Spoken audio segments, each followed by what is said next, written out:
Dan kita bicara tentang penutup kehidupan, yaitu adalah kematian. Karena tidak ada nasihat yang paling baik kecuali nasihat yang kita peroleh dari kematian.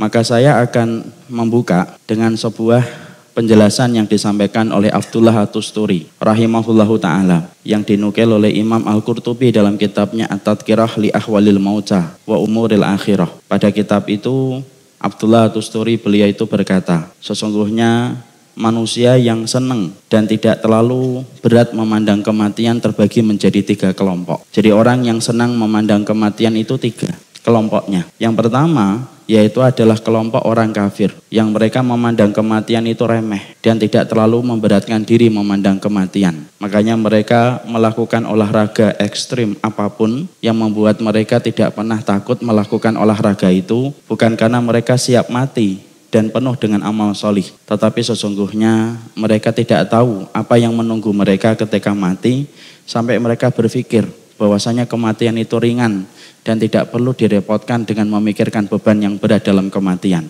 Antum lihat ya, banyak orang kafir ini kalau kita buka YouTube melakukan olahraga ekstrim yang konsekuensinya itu nyawa. Ada yang naik sepeda di puncak gunung, ada yang menjatuhkan dirinya dari puncak ketinggian dengan seutas tali, ada yang terjun pakai papan skateboard, macam-macam itu. Seakan-akan mereka tidak takut untuk mati. Bukan mereka tidak takut untuk mati, ternyata mereka tidak tahu apa yang menunggu mereka ketika mati, sampai akhirnya mereka merasa senang dan enjoy memandang kematian. Padahal dia tidak tahu urusan barzah itu semacam apa dan tidak mengerti urusan akhirat itu kayak apa. Jadi kalau kita ngelihat ada orang kafir, orang dolim kok berani nantangin semua orang, itu bukan karena siap mati, tapi karena dia tidak tahu yang menunggunya kalau mati apa saja yang menjadikan mereka meremehkan perkara itu. Kelompok yang kedua, ketika memandang kematian itu senang, yaitu adalah mereka yang putus asa dengan nasib takdir yang tidak menggembirakan hatinya. Sehingga ketika mereka mendapati ada persoalan dalam hidupnya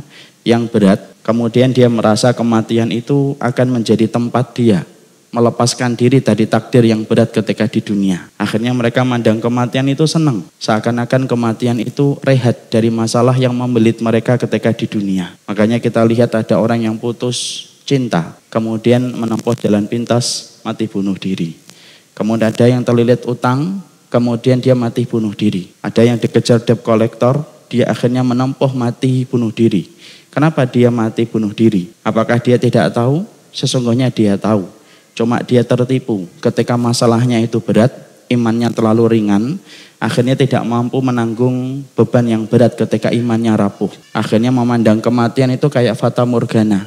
Ini obat dari rehatnya, beratnya takdir yang saya hadapi. Makanya akhirnya dia mati bunuh diri. Bukan karena siap menghadapi kematian, tapi karena dia merasa bahwasanya kematian itu bisa mengistirahatkan dia dari beban yang berat. Tertipu dengan fata morgana karena imannya terlalu rapuh memandang apa yang terjadi setelah kematian. Ada yang ketiga, kelompok yang ketiga itu orang yang beriman, yang mereka ketika memandang kematian itu senang pula. Ketika memandang kematian senang dia. Kenapa memandang kematian itu senang?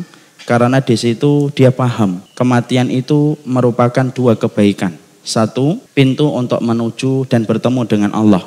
2, dia menikmati musim panen atas ibadah yang dia lakukan itu ketika mati. Makanya maaf, saya dan antum tidak akan bisa memperoleh pahala sholat kita, menikmati panennya dari setiap ibadah yang kita lakukan dalam sholat, kecuali nanti setelah mati. Kita tidak bisa menikmati bagaimana ibadah kita ketika tahajud di waktu malam kalau kita tidak mati. Karena segala sesuatu ada musimnya. Duren ada musimnya. Nah, sekarang lagi musim duren di kota Kediri.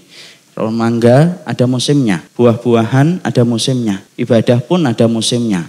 Dan musim ibadah itu kita petik panennya ketika kita meninggal dunia. Saya dan antum tidak akan pernah mampu menikmati panen Ramadan yang kita ikuti berkali-kali kalau kita tidak mati. Kita tidak mampu menikmati panennya, kesabaran yang kita berikan kalau kita tidak mati. Karena kematian itu selain memperjumpakan kita dengan Allah, kematian itu merupakan satu panen dari kehidupan yang beriman ketika mereka memetik hasil manis dari ibadah yang mereka selenggarakan. Makanya orang yang beriman memandang kematian itu dengan 2 sifat. Ibarat kata hatinya diselimuti dengan 2 sifat. Sifat khauf, sifat roja. Khauf itu takut. Kadang-kadang kita takut memandang kematian. Merasa bahwasanya ibadah kita masih minim. Merasa bahwasanya taubat kita khawatir kalau belum diterima oleh Allah dengan taubatan nasuha. Tapi khaufnya itu tidak mengalahkan sifat roja. Dia tetap senang memandang kematian dalam beberapa sisi karena dia tahu kematian itu akan mempertemukan ia dengan Allah dan kematian itu akan mempertemukan dia dengan musim panen dari setiap ibadah yang dia selenggarakan selama hidupnya. Disitulah kita paham orang yang memandang kematian itu terbagi menjadi 3 kelompok. 1, tidak kita pikir. 2, kelompok yang kedua tidak pikiran kita. Yang ketiga, itulah yang menjadi keinginan kita. Memandang kematian antara khauf, takut dan roja, berharap supaya betul-betul tidak sampai khauf itu mengalahkan roja. Roja tidak mengalahkan sifat khauf ketika memandang kematian. Makanya Rasulullah Shallallahu Alaihi Wasallam kemudian beliau bersabda, "Faman ahabba liqa Allah, ahabba liqa'ahu, wa man kariha liqa Allah, karihallahu liqa'ahu." Makanya Rasulullah Shallallahu Alaihi Wasallam menyampaikan kepada kita, barang siapa yang senang ketemu dengan Allah, maka Allah jauh lebih senang ketemu dengan hamba itu. Ya, ujian yang pertama. Maka kemudian sesungguhnya Rasulullah bersabda, barang siapa yang kemudian senang ketemu dengan Allah, maka Allah itu jauh lebih senang ketemu dengan dia. Tapi barang siapa yang benci ketemu dengan Allah, maka sesungguhnya Allah pun lebih murka dan lebih benci bertemu dengannya, sebagaimana dia benci bertemu dengan Allah. Di situ kita menjumpai ternyata orang yang senang ketemu dengan Allah, dia menabung harapan dan menabung sebuah keinginan.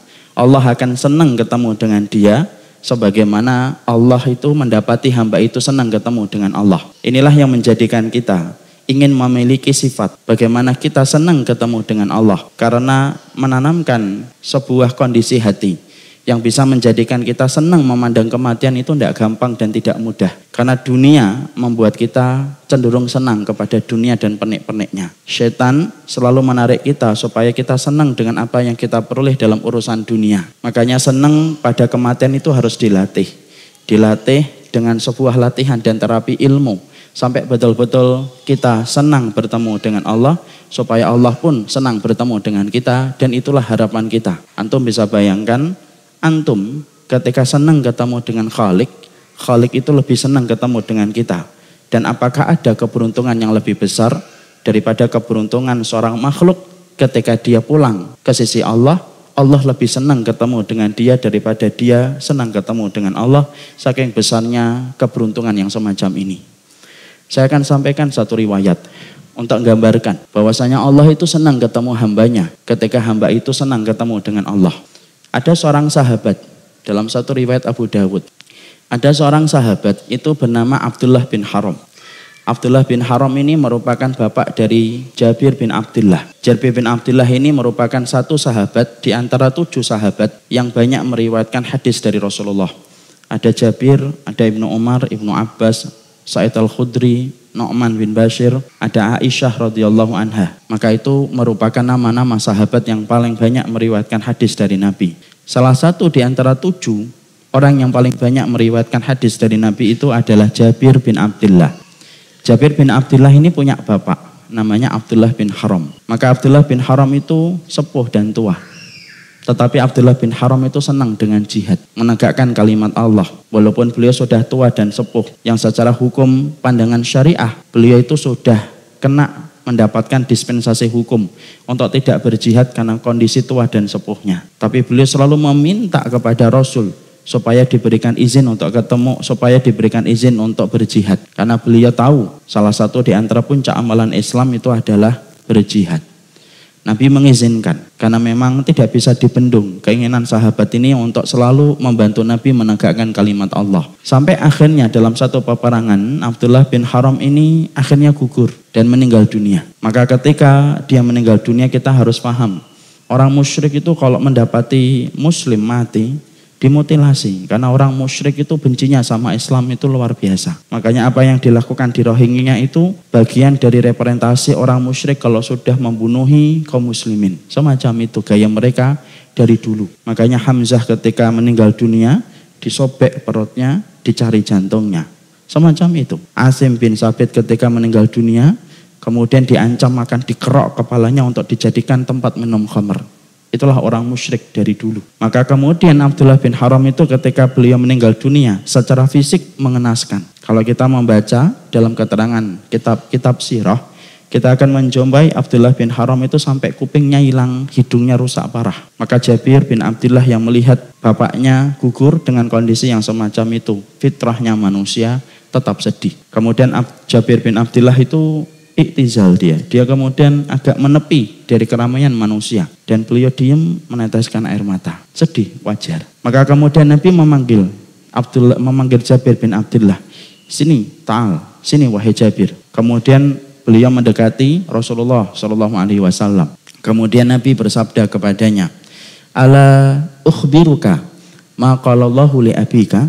Kamu pengen tahu enggak apa yang Allah sedang bicarakan kepada ayahmu ketika ayahmu sudah meninggal dunia, ruhnya sampai ke langit. Dan kamu pengen tahu enggak apa yang sedang dibicarakan oleh Allah? Kemudian Jabir bin Abdullah berkata, bala ya Rasulullah, saya pengen tahu ya Nabi, perkara apa yang sedang dibicarakan Allah kepada ayahku. Maka kemudian Nabi menjawab, ma kallamallahu ahadan illa mi wara'i hijabin wa kallama abaka kifahan. Wahai Jabir, kamu harus tahu ya, Allah itu kalau mengajak bicara kepada setiap ruh yang telah meninggal dunia, Allah tidak mengajak bicara kecuali di belakang hijab, di belakang sater, di belakang penutup, maka tidak bicara langsung. Tapi ketika Allah itu menyambut ayahmu Abdullah bin Haram, maka Allah itu mengajak bicara secara langsung, kifahan. Kifahan itu face to face, wajhan biwajihin, wajah. Maka kemudian Allah itu berkata kepada Abdullah bin Haram, disambut dan diajak bicara. Insya Allah, tamanna alayya u'tika, kamu minta apa? Aku kasih, kata Allah. Padahal saat itu Abdullah bin Haram sudah mendapatkan surga. Maka Abdullah bin Haram kemudian berkata, antuhyani fa'uqtalu fika saniatan. Kalau boleh saya meminta ya Allah, maka kemudian hidupkan saya sekali lagi, supaya saya gugur dalam peperangan, merasakan kembali mati di peperangan. Saking nikmatnya mati dalam medan peperangan itu. Allah kemudian bersabda, Allah kemudian berfirman, innahu sabaqa minni innahu la yurja'un. Sesungguhnya ketetapan takdir yang telah aku tetapkan, setiap yang mati aku tetapkan tidak balik dalam kehidupan dunia. Lalu kemudian Allah meminta kembali kepada Abdullah bin Haram, tamanna alayya u'tika, minta apa? Aku kasih. Kemudian akhirnya Abdullah bin Haram itu berkata, fa'ablik man wara'i, sampaikanlah berita dan kondisiku sekarang ini kepada orang setelahku, dari anak-anakku, keluargaku, sahabat-sahabatku, tentang nikmat yang engkau berikan kepadaku. Maka Allah kemudian membayar kontan, cash. Allah turunkan surat Ali Imran. Allah kemudian menyampaikan di dalam ayat itu, wala tahsabannal ladzina qutilu fi sabilillahi amwat bal ahya'un inda rabbihim yurzakun. Jangan kamu mengira orang yang mati di dalam peperangan itu terbunuh, tetapi mereka hidup di sisi Allah dalam kondisi dikasih rezeki oleh Allah. Kisah ini memberikan faedah kepada kita. Kenapa Allah menyambut Abdullah bin Haram sedemikian luar biasanya? Sa'ad bin Mu'ad ketika meninggal dalam perang Khaybar, Aras sampai berguncang ketika menyambut Sa'ad bin Mu'ad. Seorang sahabat masuk Islam umur 30, kemudian meninggal umur 38, hanya 8 tahun menikmati iman, tapi ketika meninggal dunia itu mengguncangkan arasnya Allah. Kenapa Abdullah bin Haram disambut oleh Allah langsung, kifahan, wajah dengan wajah disambut langsung oleh Allah, diminta apa saja permintaannya dan akan dikabulkan oleh Allah. Semua itu menyampaikan kepada kita, siapapun yang senang akan ketemu dengan Allah, maka Allah lebih senang ketemu dengan dia. Tapi siapapun yang benci ketika akan bertemu dengan Allah dan dia membenci kematian, maka Allah akan lebih benci untuk ketemu dengan orang yang memandang benci kematian. Makanya yang kita khawatirkan, al-wahan, hubbud dunya, cintanya sama dunia itu menjadikan takut mati. Orang mukmin memandang kematian bukan benci. Orang mukmin memandang kematian antara khauf dengan roja, antara takut dengan harapan. Disitulah akhirnya kita paham, ternyata mencintai kematian itu harus dilatih dengan ilmu, ditanamkan dengan keyakinan, kumpul sama orang solih, kajian tiap waktu. Itu salah satunya melatih supaya kita tidak membenci kematian, tetapi memandang kematian dengan perasaan suka dan gembira, supaya Allah nanti suka menyambut kita sebagaimana sukanya kita akan bertemu dengannya.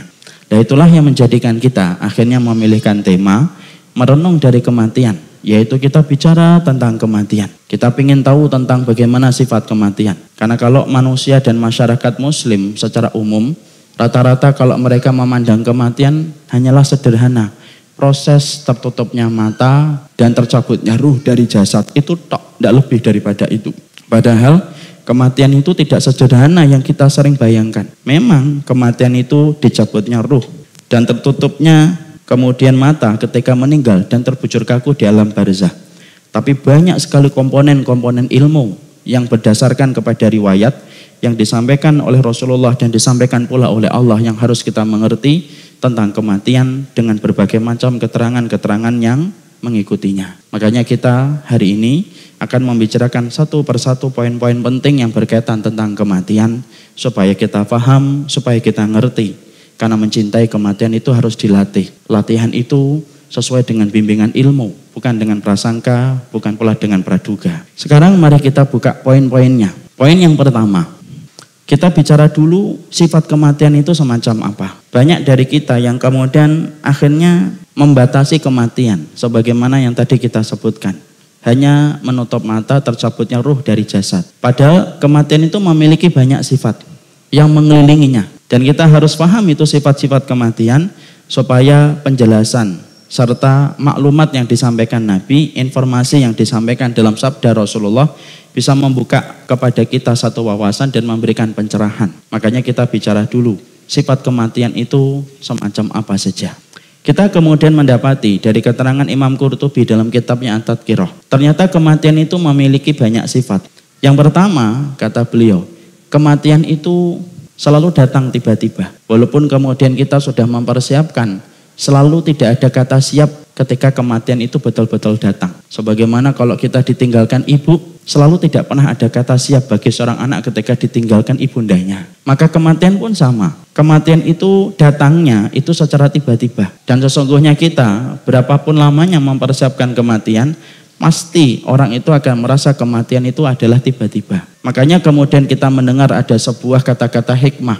Fakam min salimin mata bi ghairi illatin. Fakam min saqimin asya hina minad dahr. Ada kata-kata hikmah di kalangan para ahli hikmah. Ketika mereka menyampaikan dalam syair yang panjang, saya penggalkan syairnya. Berapa banyak orang yang sehat, umurnya lebih pendek daripada mereka yang sakit, matinya tanpa sebab. Ya, berapa banyak orang yang sehat, malah kemudian umurnya lebih pendek. Dan berapa banyak orang yang sakit, umurnya lebih panjang daripada yang sehat. Kadang-kadang kita menjumpai ada orang di rumah sakit sudah 2 bulan belum meninggal dunia. Tapi kadang-kadang kita menjumpai ada orang paginya pakai kaos kaki, yang melepaskan kaos kakinya orang lain ketika di waktu siang. Pakai jubah di waktu siang, yang melepaskan jubahnya orang lain ketika di waktu sore. Pakai kacamata di waktu sore, yang melepaskan kacamatanya orang lain ketika di waktu malam. Dan itulah yang menjadikan kita paham kematian itu tiba-tiba. Dan tidak ada satupun manusia yang tahu kapan itu meninggal dunia. Hatta Rasulullah. Rasulullah itu tidak pernah tahu kapan beliau meninggal dunia secara detail, kapan waktunya. Memang Nabi tahu secara global bahwasanya lonceng kematian sudah diperdengarkan kepada beliau. Tapi kapan meninggalnya Nabi tidak mengerti dan Nabi tidak tahu. Itu Rasul. Kalau kemudian lonceng-lonceng kematian itu apakah Nabi sudah tahu? Tahu. Contohnya surat An-Nasr ketika diturunkan kepada Rasul, maka beliau mengatakan, "Nu'iyat ilayya nafsi." Lonceng kematianku telah diperdengarkan oleh Allah ketika turunnya surat An-Nasr. Makanya antum pahami ya ayat yang pertama, "Idza jaa nasrullah wal fath." Kalau sudah datang pertolongan Allah dan kemenangan. Kenapa itu menunjukkan dekatnya ajal Rasul? Ikhwan, kalau Nabi sudah ditolong, kalau Nabi sudah dimenangkan, berarti tugasnya Nabi sudah selesai. Kalau tugas sudah selesai, berarti beliau tugasnya tinggal balik kepada sisinya Allah. Makanya surat An-Nasr ketika diturunkan, Nabi mengetahui beliau sudah dekat dengan kematian. Itu secara umum. Tetapi secara detail, Nabi tidak pernah tahu kapan beliau itu akan meninggal dunia. Makanya kalau kita membaca dalam riwayat yang panjang, dalam Ashabus Sunan, kecuali Ibnu Majah, kita mendapati bahwasanya Nabi ketika meninggal pun tidak ada yang menyadari bahwasanya meninggal itu pada hari Senin. Kalau antum membaca nanti, di dalam kitabnya Mahmud Misri tentang bagaimana Abu Bakar menemani Rasulullah dalam detik-detik kematiannya, di situ disampaikan riwayat yang panjang tentang proses meninggalnya Rasul. Rasul itu sakit dari hari Jumat malam, sore. Kemudian beliau berkata kepada Aisyah, "Mur Abu Bakar fal yaumun nas." Kasih tahu kepada Abu Bakar supaya dia mengimami para sahabat. Sempat Aisyah itu berkata, "La ya Rasulullah, innahu rajulun raqiq." Jangan Abu Bakar ya Rasul. Sesungguhnya dia adalah laki-laki yang lemah. Kalau membaca Al-Quran itu tenggelam dalam tangisannya. Karena Abu Bakar itu kalau baca Quran selalu nangis. Tapi Rasulullah tidak mau merubah siapapun nama itu kecuali Abu Bakar. Abu Bakar kemudian menggantikan posisi Nabi yang semakin berat di dalam sakitnya.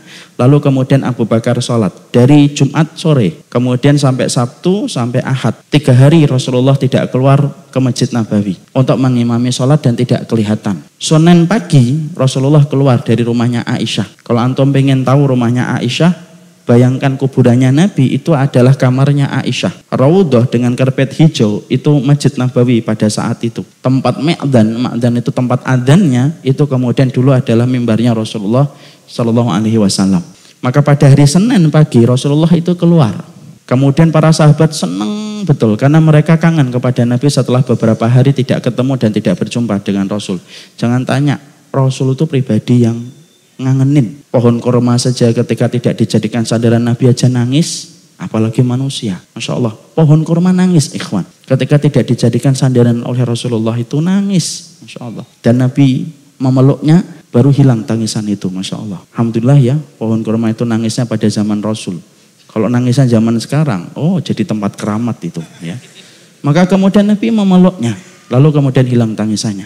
Para sahabat ketika tahu bahwasanya ketika saat itu Rasulullah keluar, maka para sahabat itu hampir membatalkan sholatnya. Nabi kemudian memberikan isyarat supaya mereka tetap sholat itu. Kemudian Abu Bakar dalam satu riwayat sempat mundur. Kemudian ditahan oleh Rasulullah dan kemudian Rasulullah sholat di belakang Abu Bakar. Sampai kemudian selesai sholat, kemudian semua para sahabat senang menyambut Rasul. Kemudian Abu Bakar juga senang melihat Rasulullah sudah mulai sembuh. Karena Rasulullah itu justru meninggalnya ketika kondisinya agak membaik. Merasa agak membaik. Sabtu dan Ahad beliau berat dan tidak keluar dari rumah. Tapi hari Senin itu justru merasa baik. Makanya kadang-kadang kita jumpai kan ada orang yang siklusnya ketika meninggal kayak gitu. Masuk ke ICU, tidak meninggal. Sudah membaik, keluar ICU, 1-2 hari meninggal dunia. Kayak lampu. Lampu itu kalau mau mati, apa yang terjadi? Terang, lebih terang dia. Tapi setelah itu mati. Rasulullah SAW saat itu membaik. Sampai kemudian kita menjumpai Abu Bakar ketika melihat Rasulullah sudah membaik, maka beliau meminta izin untuk ketemu dengan salah satu istrinya di pinggir kota Madinah. Karena istrinya Abu Bakar 4, ada salah satu istri yang ditempatkan beliau di pinggir kota Madinah. Dan selama 2 hari, beliau tidak menjenguk istri itu karena tugas yang diberikan Nabi untuk menjadi imam sholat. Makanya kalau antum tanya, kenapa Abu Bakar ketika meninggalnya Nabi itu datangnya setelah para sahabat ramai? Kan rumahnya dekat dengan Rasul. Nah, ini jawabannya. Saat itu Abu Bakar meminta izin. Ya Rasulullah, saya harus datang ke ini. Ketika melihat Rasulullah sudah mulai sehat. Dan Abu Bakar itu merasa bahwasanya duhur Senin Rasulullah itu akan ngimamin sholat. Makanya kemudian saat itu Masya Allah kondisinya semacam itu. Rasulullah pun tidak tahu bahwasanya hari itu memang ditakdirkan beliau untuk meninggal dunia. Beliau masuk ke rumah kemudian tiduran di atas pangkuan Aisyah. Semakin berat. Pada saat itulah sakratul maut kemudian sudah mulai datang. Semakin berat sampai kemudian dia sempat melihat Abdurrahman itu bersiwak. Kemudian Rasulullah ngeliatin siwak gitu. Kemudian Aisyah itu paham suaminya melihat siwak itu karena pingin siwak. Ya Rasulullah, engkau pingin siwak itu ya Rasulullah. Sembari Rasulullah itu matanya ngelihat Abdurrahman gitu. Lalu kemudian Rasulullah diambilkan siwak oleh Aisyah. Kemudian dipegang tangannya, disiwakkan kepada Rasulullah. Keadaan semakin berat. Rasulullah meminta tembikar tanah yang di dalamnya ada air.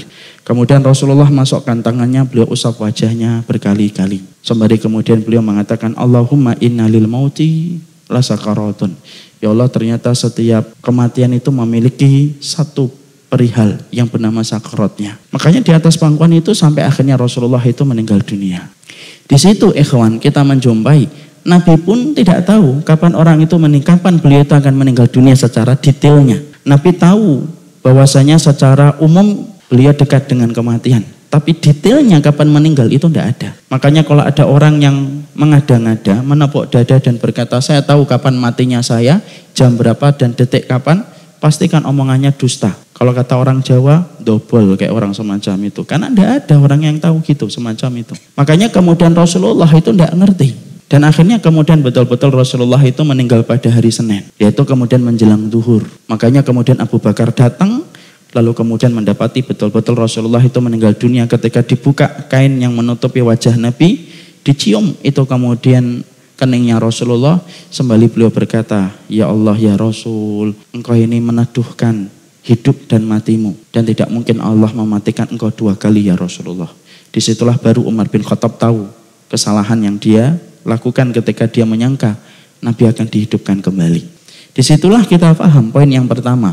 Tidak ada yang tahu Pak kematian itu. Makanya dari poin ini penting untuk kita ketahui. Jangan suka mengkait-kaitkan omongan orang sebelum mati dengan kejadian ketika meninggal dunia.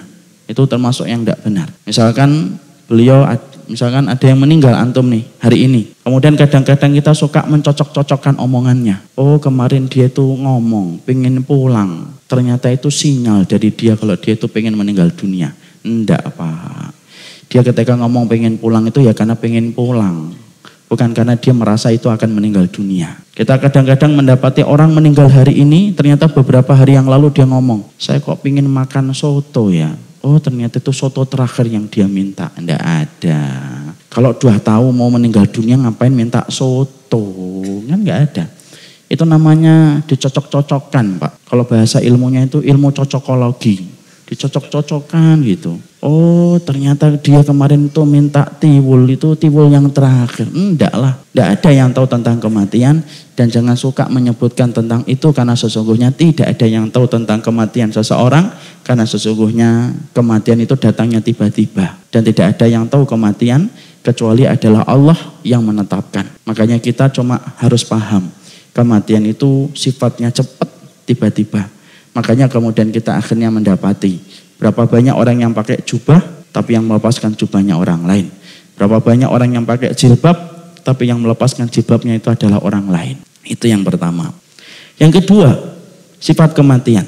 Yang kedua, sifat kematian itu memiliki sebab 99 ancaman kematian yang mengiringi kehidupan manusia. Jadi kalaulah kita ibaratkan ini manusianya, ini ada bayang-bayangnya. Dia diikuti dengan 99 ancaman kematian. Fima makna anin Nabi SAW. Rasulullah mengatakan, kullu ibnu Adam wa ala janbihi tis'antun wa tis'una al-manaya. Fa'in akhta'athul manaya asabahul haram. Rasulullah itu mengatakan setiap anak Adam ketika dia berdiri, dia itu diikuti dengan 99 ancaman kematian. Makanya kemudian manusia itu sebenarnya pindah dari satu ancaman kematian pada ancaman berikutnya. Dan kita kemudian memiliki 99 ancaman kematian dalam kehidupan kita. Kalaupun kemudian kita mampu melewati 99 ancaman kematian, ketika umur kita sudah menyentuh batas maksimal yang disampaikan Rasul yaitu 60-70, maka dia tidak akan mampu melawan sebab yang ke-100, dan itu adalah al-haram. Al-haram itu apa? Tua dan renta yang akan menghantarkan dia menuju kepada alam persaksian. Makanya kemudian di situ akhirnya kita paham. Jadi dekatnya kita dengan kematian itu sampai Nabi menyebutkan ada 99 ancaman kematian. Kalaupun kita selamat dari ancaman jantung, belum tentu kita selamat dari ancaman diabetes. Antum selamat dari ancaman diabetes, belum tentu antum selamat dari ancaman kecelakaan di jalan. Ada yang kemudian selamat dari ancaman kecelakaan di jalan, belum tentu dia selamat dari ancaman ketika dia mendapatkan penyakit asam urat. Semua sebab itu ada 99 semenjak kita lahir. Dan kita itu meninggal antara sebab yang ke-1 sampai ke 99 itu. Makanya maaf ya kalau ada seorang ibu lahir anaknya meninggal dunia. Itu pada sebab yang ke-1 langsung meninggal dunia. Mungkin anak itu terlilit dengan tali pusar ibunya, kemudian nyekik, kemudian lehernya sampai kehilangan nafas, baru lahir sudah tidak menangis. Maka sesungguhnya dia meninggal pada sebab yang pertama. Ada yang kemudian lama gitu, umur 9 tahun meninggal dunia, itu mungkin pada sebab yang ke-13-14. Kita tidak ngerti detailnya kapan. Ada yang kemudian teman kita SMP gitu, sekarang sudah 40 tahun, kemudian dia meninggal dunia. Mungkin pada sebab yang ke-40, mungkin 45, mungkin 47 dia meninggal. Terus sampai kemudian kalau manusia menyentuh angka 70, dia sudah melewati 99 ancaman kematian. Dan dia tinggal 1 saja, yaitu adalah al-haram, tua dan renta, yang tetap tidak akan dia bisa lawan kecuali akan menghantarkan dia kepada alam persaksian. Jadi maaf ya kalau ada di antara bapak-bapak ini yang sudah umurnya 70 tahun, itu 99 ancaman kematian sudah dia lewati. Tinggal menghadapi satu. Kayak bapak saya umurnya 83. Ibarat kata 99 ancaman kematian sudah lewat. Ancaman jantung sudah enggak, ancaman diabetes enggak. Walaupun itu nanti penyebabnya, tapi sebenarnya bukan itu. Dia itu meninggalnya karena al-haram. Saya punya jamaah Pak di Bintaro. Beliau ini sudah menyentuh 70. Orangnya masih sehat. Masya Allah, itu kalau kajian di depan saya. Pegang kitab. Ada kitab 40 karakteristik kajian di masjid komplek beliau. Selalu terdepan dia. Kemudian sempat dibicarakan sama pengurus, bapak itu sehat kayak gitu sudah 70 tahun. Kalau meninggal itu kenapa ya nanti ya? Ternyata kemudian sekian lama, setahun atau 2 tahun habis pembicaraan itu, ternyata kemudian beliau akhirnya meninggal juga. Dan meninggalnya apa? Bukan jantung, bukan diabetes, bukan asam urat, tapi meninggalnya adalah ketika habis sholat maghrib, beliau pulang sebentar, tiba-tiba ada motor anak muda berandalan kenceng tanpa lampu. Nabrak beliau ketika pakai sepeda, langsung meninggal di tempat. Itulah kematian, kita tidak pernah tahu. Makanya sebabnya itu ada 99.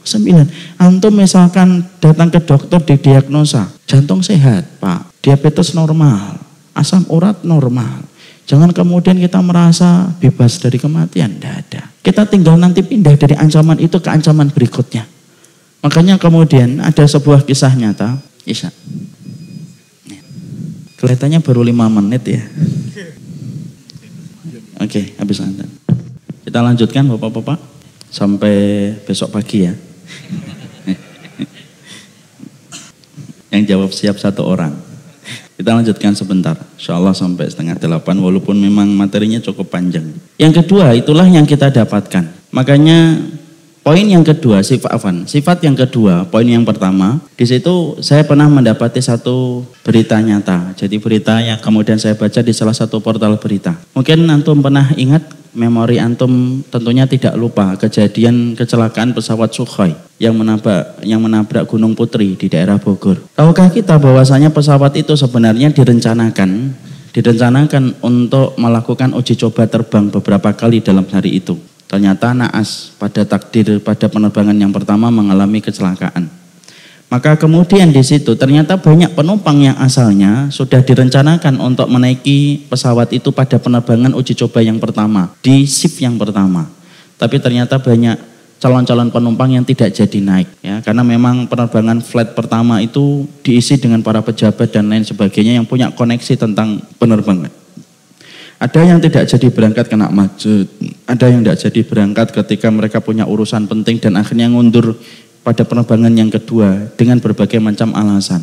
Saya membaca dalam salah satu portal berita yang unik adalah ada salah satu calon penumpang pada penerbangan yang pertama, dia tidak jadi naik pada penerbangan yang pertama karena kondisi jalanan macet. Ternyata akhirnya dia baru tahu ketika pesawat itu mengalami takdir dan musibah, naas. Maka kemudian tidak jadi. Dia selamat dari kecelakaan pesawat Sukhoi. Dia merupakan salah satu orang yang cukup dikenal di daerah Jakarta. Ternyata beberapa bulan kemudian ada kabar beliau meninggal dunia kena serangan jantung. Di situ kita paham kan, sebenarnya beliau diselamatkan dari ancaman pesawat Sukhoi, tapi ternyata beliau tidak selamat pada ancaman penyakit jantung yang beliau dapatkan. Disitulah kita paham, sebenarnya manusia itu hanya berpindah dari satu ancaman kepada ancaman berikutnya. Dari satu ancaman kepada ancaman berikutnya. Dan ingat, saya dan antum memiliki 99 ancaman kematian. Dan kita hanya pindah dari satu ancaman kepada ancaman berikutnya. Itu yang kedua. Yang ketiga, kita harus memahami. Yang ketiga yang harus kita kemudian paham, sesungguhnya kematian itu ada hubungan erat dengan rezeki. Ini termasuk di antara pelajaran akidah yang nanti kita akan dapatkan. Karena banyak orang yang memisahkan antara kematian dengan rezeki. Seakan-akan tidak ada hubungannya dan tidak ada koneksinya. Salah. Sesungguhnya kematian itu punya koneksi yang kuat dengan rezeki, sebagaimana rezeki itu punya koneksi yang kuat dengan kematian. Makanya Nabi pernah menyebutkan tentang sifat rezeki. Bahwasanya Nabi berkata, rezeki itu akan datang kepada dirimu sebagaimana kematian itu akan datang kepada dirimu. Apa yang kita pahami dari sifat yang ketiga, kematian? Saya dan antum tidak akan pernah dimatikan oleh Allah dan diwafatkan sampai kemudian rezeki kita disempurnakan oleh Allah. Makanya ketika kita bicara kematian, maka kematian itu menjadikan kita ini tenang. Ketika kita paham sifat kematian itu tidak akan dimatikan kita sampai sempurna kematian yang kita, sampai sempurna rezeki yang kita peroleh. Makanya orang kalau memahami ini tenang hidupnya. Tidak perlu nyenggol yang haram, tidak perlu nyenggol yang syubhat. Dan tidak perlu nyenggol hal-hal yang kemudian dibenci oleh Allah. Kenapa? Karena dia tahu kematian itu ada kaitannya erat dengan yang dinamakan dengan rezeki. Nabi sampai beliau bersabda, la yamuta ahadun hatta yastafiya rizquha. Tidak akan mati seseorang itu sampai rezeki yang paling terakhir yang dia dapatkan itu dia peroleh, baru dia dimatikan oleh Allah. Makanya dalam asar dari Hasan Al-Basri rahimahullahu taala, sampai Hasan Al-Basri itu mengatakan dan menceritakan, setiap orang itu didatangi oleh malaikat maut seharinya 3 kali. Sembari malaikat maut itu membawa catatan rezeki orang itu. Kalau catatan rezekinya masih ada, ditinggal. Nanti datang yang kedua. Tetapi Hasan Al-Basri tidak menceritakan detail kapan 3 waktu ketika malaikat maut datang untuk memeriksa catatan rezeki kita. Kalau yang kedua masih ada, ditinggal lagi. Kemudian datang yang ketiga. Makanya kita hari ini masih hidup, duduk di sini, ya karena rezeki kita masih ada. Makanya kemudian ada sebuah riwayat untuk menjelaskan tentang masalah ini. Ada sebuah tulisan dari seorang ulama ketika menjelaskan tentang sifat kematian, bahwasanya kematian itu tidak akan disempurnakan sampai kita mendapatkan rezeki secara sempurna. Yaitu adalah kisah nyata. Ada seorang ulama yang kemudian beliau itu kemudian sedang jalan, tiba-tiba mendengar suara teriakan minta tolong. Ternyata suara teriakan minta tolong itu datang dari sumur. Kemudian beliau mendekat kepada sumur itu dan ternyata ada orang. Diselamatkan kemudian orang itu, dan ketika diselamatkan sampai ke atas, basah kuyup orang itu.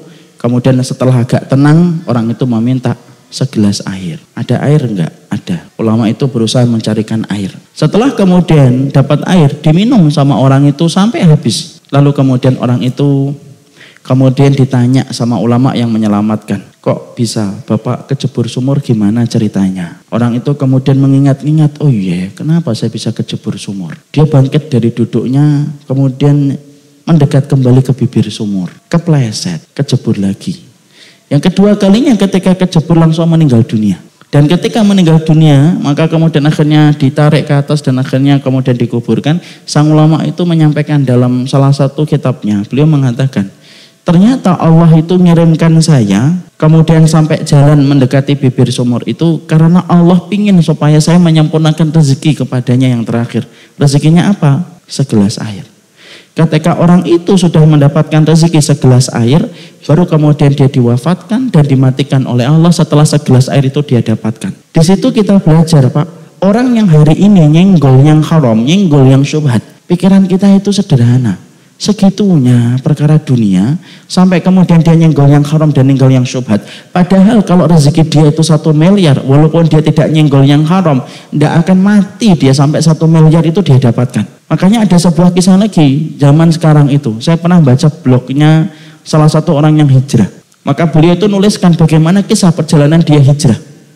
Dan ketika dia hijrah itu asalnya ketika dia itu profesinya dalam sesuatu yang haram. Maju mundur untuk meninggalkan profesi itu. Sampai kemudian akhirnya dia itu mendapatkan sinyal hidayah dari Allah. Karena Allah itu mengirimkan sinyal hidayah kepada kita setiap waktu. Cuma hati kita yang gagal merespon setiap sinyal hidayah. Ketika kemudian orang itu mendapatkan orang tuanya tiba-tiba jatuh koma. Maka dia langsung karena berbakti sama orang tuanya dia ngajukan cuti. Dia ingin menunggu bapaknya dalam proses komanya itu. Ditunggu bapaknya ketika koma. Dan tiba-tiba kemudian bapaknya bangun dari koma masih lemah betul. Ngobrol sebentar. Dan ketika kemudian ngobrol sebentar, bapaknya minta es krim 1 condong. Es krim, Pak. Dia bergegas nelpon kemudian dokter meminta supaya kemudian apakah boleh dia memberikan es krim itu. Dokter menjawab di ujung telepon, kasih aja, Pak. Nanti segera saya akan pergi ke sana. Dan ternyata kemudian dia akhirnya menyuapin es krim 1 contong itu kepada bapaknya. Disuapin itu, habis 1 contong habis. Setelah itu sempat kemudian ngobrol, walaupun masih lemah, tiba-tiba ngedrop lagi keadaannya sampai koma dan akhirnya meninggal dunia. Yang menarik kejadian itu menjadikan beliau betul-betul menyadari tentang rezeki. Akhirnya beliau itu pindah dan hijrah. Beliau tinggalkan itu pekerjaan haram yang sebelumnya beliau itu masih maju mundur untuk meninggalkan. Beliau kemudian berkata di blognya, blog itu salah satu halaman di internet. Kemudian dia menyampaikan di blognya itu, kalaulah ayah saya rezeki yang paling terakhir itu es krim, dan ketika dia sedang koma dibangunkan dulu oleh Allah, bangun ente, es krimnya belum. Dan ternyata kemudian setelah bangun kemudian disempurnakan es krim itu sampai 1 contong itu kemudian habis, baru dimatikan oleh Allah. Kemudian beliau berkata, loh kalau es krim 1 contong aja dikasih dan tidak luput, beliau menjadikan saya ragu untuk meninggalkan yang haram, sampai saya itu menikmati profesi saya yang haram itu apa ditinggalkan, Pak. Di situ kita paham akhirnya apa? Kematian itu mengajarkan akidah kalau kita paham. Makanya disitulah sifat yang ketiga, rezeki kita itu yaitu nanti yang terakhir. Nanti kalau habis ini ada bapak-bapak, habis ini makan lele Lamongan, nanti jam 10 batok-batok 3 kali meninggal, cegukan 2 kali, ya berarti rezeki terakhirnya lele. Kalau ada di antara kita yang kemudian habis minum es jeruk, kemudian setelah itu meninggal, berarti kemudian ya terakhirnya itu es jeruk. Tapi yang jelas adalah tidak usah khawatir, rezeki kita itu sudah dijamin, Pak. Makanya kemudian tidak perlu kita ragu meninggalkan yang haram, karena tidak akan dimatikan kita sampai rezeki kita disempurnakan oleh Allah. Itu yang ketiga. Sifat kematian yang keempat, poin yang pertama, yaitu sifat kematian. Yang keempat itu apa sifat kematian? Yang keempat, sifat kematian itu memiliki sakaratul maut. Semua orang merasakan sakaratul maut. Yang tidak merasakan sakaratul maut cuma satu, orang yang mati syahid di jalan peperangan ketika membela kalimat Allah. Yajitu ahadukum kamasil qarsah. Orang yang meninggal dalam peperangan itu sebagaimana digigit semut. Makanya orang yang mati syahid, kata Nabi, tidak ada penduduk surga yang pengen balik ke dunia padahal di dunia itu miskin, kecuali satu, orang yang meninggalnya mati syahid. Saking indahnya mati syahid. Tapi selain orang yang mati syahid, semuanya merasakan sakaratul maut. Makanya Rasulullah pun merasakan sakaratul maut. Makanya saya pernah mendengar satu video dari salah satu ustadz mengatakan Rasul itu tidak merasakan sakaratul maut. Saya mencintai beliau karena Allah, tapi video itu salah. Rasul merasakan sakaratul maut. Makanya sakaratul maut itu kita harus paham. Sebelum kita membahas sakaratul mautnya Nabi, sakaratul maut itu apa sih Ustaz? Sakaratul maut itu sakarat rasa sakit yang didapatkan sebelum menjelang kematian. Itu namanya sakarat. Dan Rasulullah itu sakaratul mautnya itu 2 kali sakaratul maut orang biasa. Ya. Makanya kemudian kita mendapati Rasulullah itu sampai berkali-kali mengatakan Allahumma inna lil mauti la sakaratun. Sampai ketika Ibunda Fatimah masuk ke rumahnya Aisyah saat itu melihat Rasulullah itu nangis. Rasulullah memberikan isyarat supaya Ibunda Fatimah itu mendekatkan kupingnya ke mulutnya Rasul. Kemudian tambah nangis Ibunda Fatimah. Nabi ketika melihat Ibunda Fatimah tambah nangis karena beliau putri yang paling beliau cintai. Kemudian Rasulullah memberikan isyarat supaya Ibunda Fatimah kembali mendekatkan kupingnya. Dibisikkan yang kedua. Setelah dibisikkan yang kedua, barulah Ibunda Fatimah mencoba tersenyum di antara isak tangisnya. Ketika sudah meninggal Rasulullah, Ibunda Aisyah nanya, yang dibisikkan Nabi apa yang membuatmu menangis? Yang dibisikkan Nabi apa ketika membuatmu tersenyum? Kemudian Ibunda Fatimah menjawab, Rasulullah itu berbisik pada bisikan yang pertama, la karba ala abiki ba'da hadzal yaum. Sudah, jangan nangis, jangan sedih wahai Fatimah. Tidak ada lagi kesulitan yang dirasakan oleh ayahmu setelah hari ini. Di situ saya paham, berarti Rasulullah kemungkinan hari itu meninggal dunia. Yang dibisikkan yang kedua, Rasulullah mengatakan innaki min ahli aqrabu minni luhuqan. Kamu adalah keluargaku yang paling cepat nyusul aku nanti. Dan ternyata betul. Siapa putrinya Rasulullah yang paling cepat nyusul Rasulullah? Ibunda Fatimah. Tapi Rasulullah merasakan sakratul maut? Merasakan. Makanya kemudian Nabi itu sakitnya 2 kali sakitnya.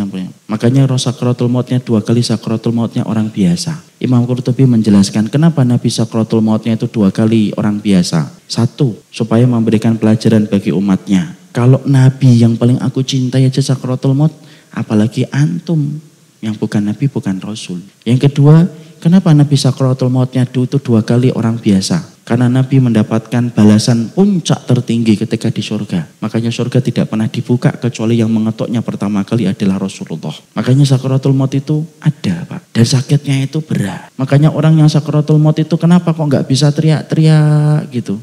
Sakitnya berlapis-lapis. Makanya akhirnya diem dia. Paling-paling apa? Antum lihat kalau sakaratul maut itu. Kalau diem gini biasanya air mata di sini. Kenapa enggak ngomong ya Ustadz? Loh, kalau ngomong masih bisa ngomong. Itu logikanya masih belum kalah dengan rasa sakitnya, makanya bisa ngomong, aduh, sakitnya itu belum mengalahkan logika berpikir. Antum ketika ada yang batu ginjal atau tiba-tiba sakit, kok masih bisa aduh, itu karena sakitnya masih bisa di logika, nggak mengalahkan logika orang.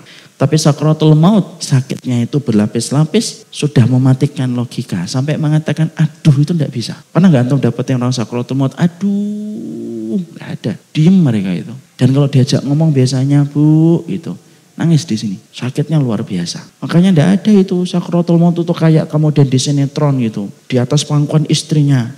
Istriku nanti jaga anak-anak ya, jaga rumah. Jadilah istri yang solihah. Mati, enak banget kalau ngomong kayak gitu. Tidak ada yang kayak gitu. Makanya kemudian sakratul maut itu berat. Makanya dinamakan sakarat.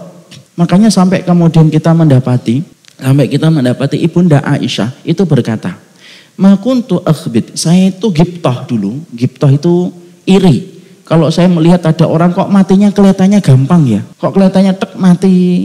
Saya iri dan ingin dimatikan kayak gitu. Tapi setelah aku melihat bagaimana Rasulullah itu meninggal di atas pangkuanku, aku tidak pernah lagi gibtah kepada orang yang mati tampaknya mudah. Kenapa? Karena aku tahu bagaimana beratnya kematian yang sejatinya. Setelah melihat Rasulullah itu meninggal di atas pangkuanku. Makanya Masya Allah sakratul maut itu berat. Betul, sakrat itu. Belum nanti intinya sakratul maut itu menuju kepada naza. Naza itu apa? Cabutnya ruh. Dengan jadaba, kalau jadaba itu gini namanya jadaba ini, narik biasa. Kalau naza dari kata naza'a, ini kayak gini nih, namanya naza'a, makanya tarik. Dan kita tentunya paham ya. Pernah bayangin nggak kalau kita sedang dengar cerita tentang kisah orang kalau disiksa di penjara, kukunya dicabut dengan kemudian dengan tang. Bayangin aja ngilu, itu baru kuku. Dan kita bisa bayangkan kalau kemudian orang meninggal dunia kemudian di atas dicabut gitu. Padahal itu kemudian ruh.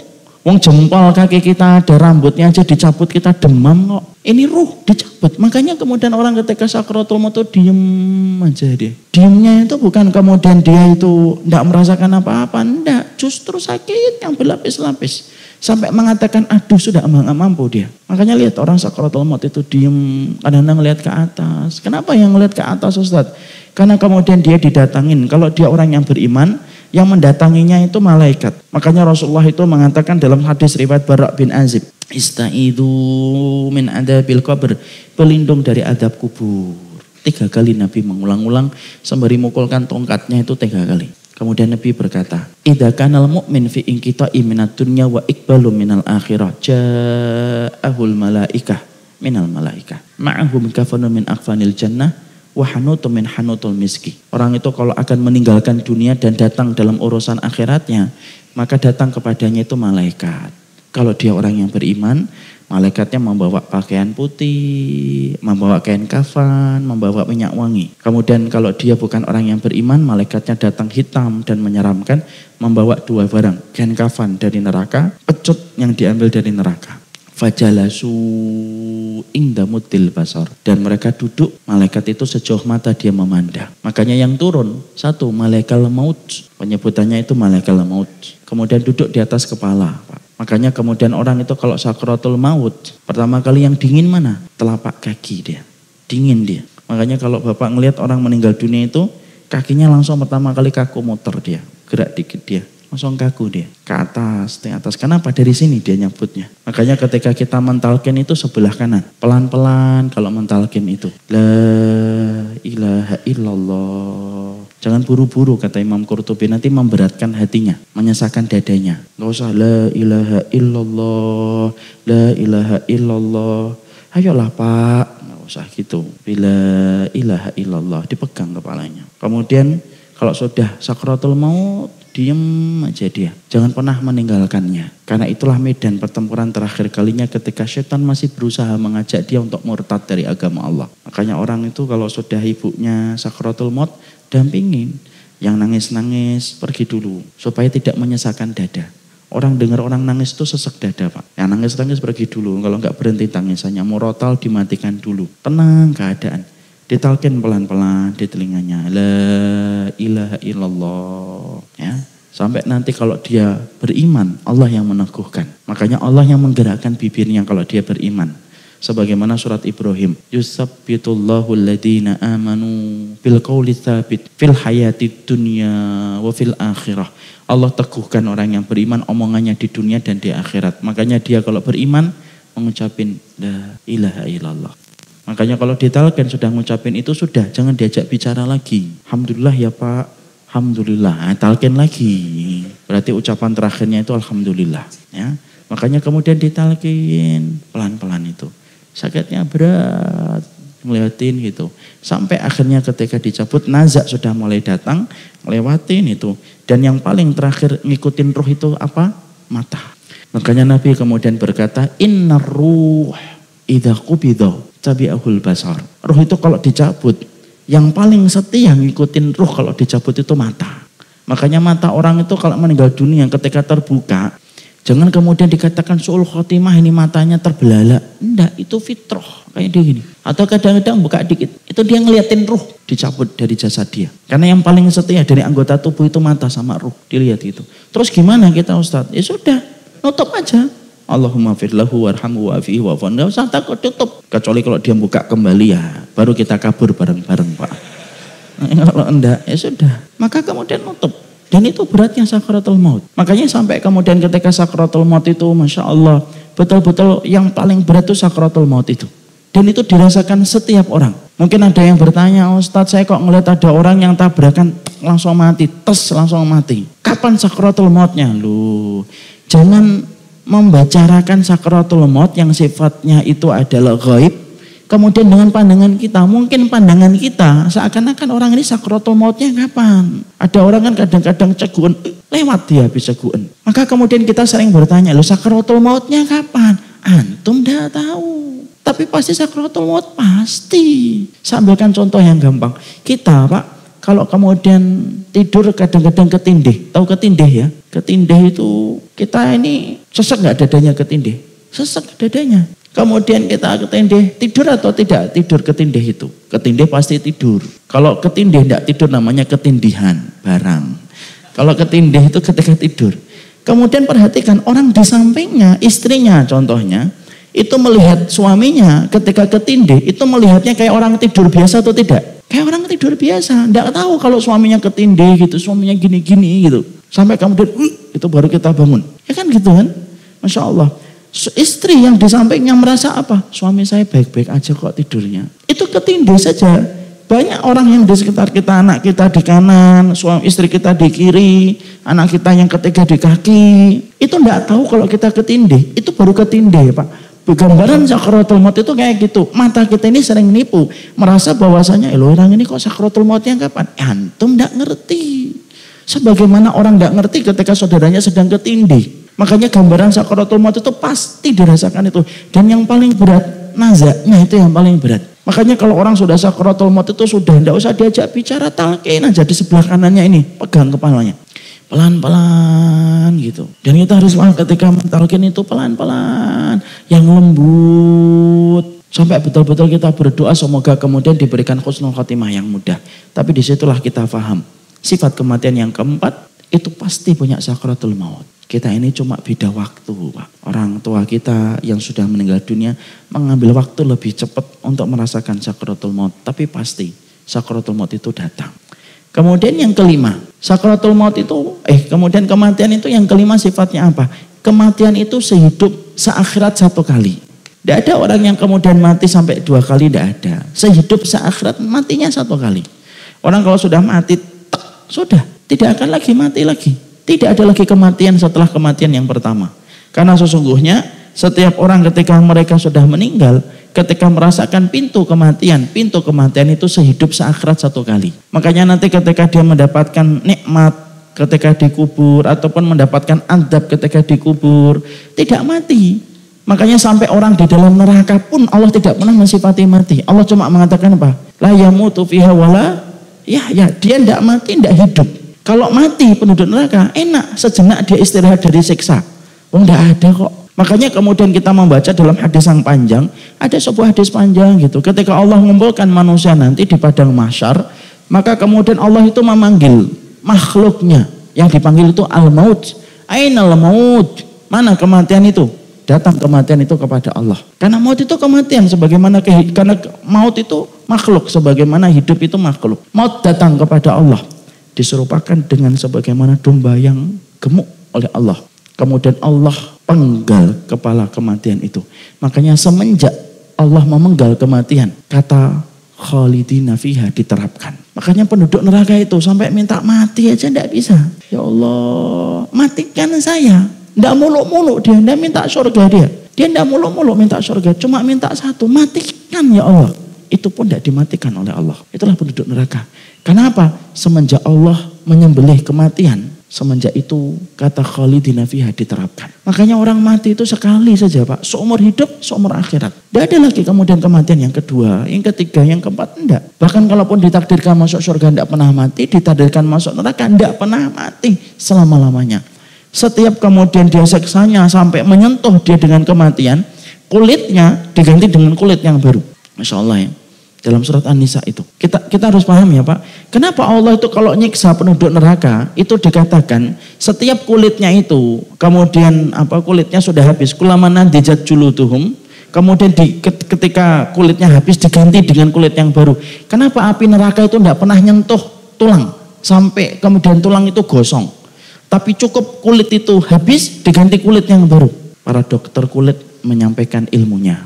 Karena kalau manusia terbakar, itu yang paling sakit adalah ketika api itu menyentuh kulit. Kenapa? Kulit ini jutaan syaraf terkumpul di kulit Pak. Kalau sudah habis tinggal tulang, sakitnya sudah tidak terlalu berat. Sakitnya tidak terlalu perih. Allah tidak pernah membiarkan api neraka untuk membakar tulang. Kalau kita melihat dalam surat An-Nisa tadi yang saya bacakan, setiap kulit habis badal juludan ghaira hal yadukul adab, diganti dengan kulit yang baru supaya dia merasakan adab yang pedih. Makanya tidak pernah mati. Kenapa? Ketika mau mati kulitnya baru lagi, bakar lagi, kulit mau ini ganti kulit yang baru. Makanya kehidupan itu hanya memiliki satu kematian, sehidup seakhirat satu kali mati, dan itu memiliki sakaratul maut dan ada proses nazaknya, dan itulah yang kita jumpai. Kemudian yang berikutnya yang ke-6, sifat kematian itu akan memindahkan kita ke alam barzakh. Karena sesungguhnya dia pintu memindahkan kita ke alam barzakh itu dengan kematian. Kenapa disebut dengan barzakh? Kalau kita merujuk kepada surat Al-Mu'minun ayat yang ke-100, disebutnya barzakh itu karena tembok yang tebal yang tidak mampu ditembus itu barzakh. Makanya tidak ada Pak kejadian ruh itu balik ke dunia, mendatangi kembali rumahnya. Karena kalau ada ruh yang bisa balik ke rumahnya, berarti penamaan alam dengan alam barzakh itu batal ketika masih ada ruh yang bisa balik. Makanya ruh itu dia akan berpindah ke alam barzakh. Dan dikatakan barzakh itu tembok yang tebal yang tidak mampu ditembus, itu namanya barzakh. Tidak ada Ustaz kisah dan riwayat bahwasanya ruh itu balik, tidak ada. Balik ke rumahnya gitu. Nanti sedih Pak, ternyata rumahnya dijual. Loh kok dijual ya? Nah, terus pada pindah kemana? Tidak ada. Makanya kalau sudah meninggal dia pindah ke alam barzakh. Dan alam barzakh itu alam yang tidak bisa ditembus. Ada enggak ruh bergentayangan Ustaz? Tidak ada ruh bergentayangan. Dan kalau kita sampai mengatakan itu, maaf ya, berarti kita secara tidak langsung menuduh Allah itu tidak mengurus ruh ketika telah meninggal dunia. Padahal yang menggenggam semua ruh itu Allah. Tapi ada kok orang mati bunuh diri, malamnya kelihatan lagi orang yang mati bunuh diri itu setan. Karena setan itu bisa menyerupai wajah manusia. Sekali-kali kita bahas itu alam setan nanti sekali-kali oleh kemudian Ustadz di sini. Setan itu bisa menyerupai apa saja Pak. Makanya kemudian kalau setan itu wujudnya kepada manusia, itu setan yang menyerupai wajah manusia. Tidak ada ruh bergentayangan, tidak ada. Makanya gambaran hantu itu tidak ada kan. Gambaran hantu itu orang setiap bangsa itu kan beda-beda. Kalau orang Amerika pakai jas putih, giginya runcing, Dracula. Kalau orang Cina lompat-lompat. Kalau ada kertas kuning di sininya berhenti. Yang paling ngenes itu Indonesia, ngesot sama kemudian lompat-lompat kemudian pakai kemudian. Itu karena imajinasi. Tidak ada ruh bergentayangan itu. Tapi ada kok orang yang kemudian dikatakan oleh Rasul. Itu ada. Yaitu adalah nafsul mu'min mu'allaqatun baina sama'i wal ardi bidainihi hatta yuqda dainuhu. Karena ada itu dalilnya Ustaz. Orang yang punya hutang tergantung antara langit dan bumi sampai dia hutangnya dibayarkan. Itu bukan bergentayangan. Dia kesakitan ketika dia tuh hutangnya itu belum dibayar. Bukan kemudian dia gentayangan gitu, muter-muter gitu. Lah ngapain? Hidup di dunia aja jarang jalan-jalan, kok mati malah jalan-jalan. Ada banyak urusan yang harus dia urus ketika di alam barzah. Tidak ada bergentayangan. Dia merasakan sakit, itu maksud hadisnya. Bukan kemudian dia jalan-jalan, bergentayangan, apalagi kemudian pakai rok mini, si manis jembatan Ancol, Masya Allah ya Allah. Sampai mati aja masih maksiat. Hidup maksiat, mati maksiat. Loh emang kita kira hidup ini tidak ada Allah apa? Itulah kalau tidak paham akidah. Disitulah kita ngerti sifat kematian yang ke-6. Sifat kematian itu yang ke-6 apa? Kematian itu akan memindahkan kita ke alam barzah. Disebutnya alam barzah karena tidak bisa ditembus. Makanya orang kalau sudah meninggal dunia tidak bisa balik dia. Ada enggak ruh-ruh yang mereka bergembira ketika meninggal? Ada penjelasan dari Imam Qurtubi, hadisnya dihasankan oleh beliau. Ruh itu Pak, kalau mereka betul-betul dalam keadaan baik, maka kemudian dia itu nanti akan kumpul dengan ruh-ruh yang baik. Dan kalau mereka menyambut keluarganya yang baru datang, mereka nanya, gimana keadaan keluarga kita? Dan itu panjang riwayatnya.